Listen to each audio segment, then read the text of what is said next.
I'm going to quote Stephen Dunn, who in an essay, a book of essays, was asked the question, what do you like about teaching undergraduates? And he said, well, it's interesting. He said, there's two kinds of undergraduates that show up for a class.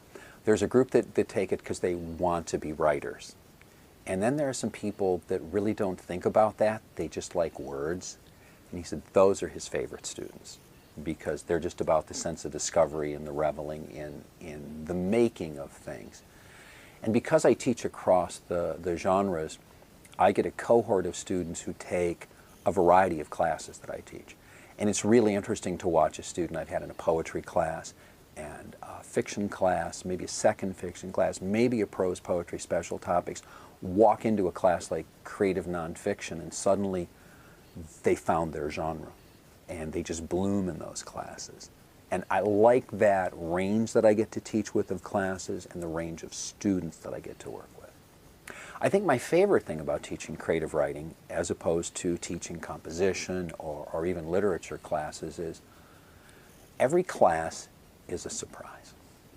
I can give an assignment, I can focus on a particular genre, but the individual pieces that come from the individual students, every day is a discovery.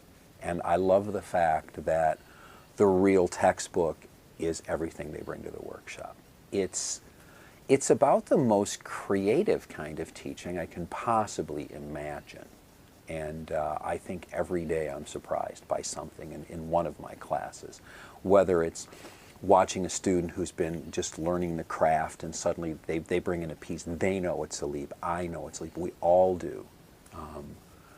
So yeah, I think that's the best thing about it. Well, I wouldn't say it's a drawback for a lot of people, but boy, we rarely teach those in mornings. You cannot do an 8 o'clock in the morning creative writing class, and boy, they'll come late at night, they don't care. And I like that, it fits my lifestyle.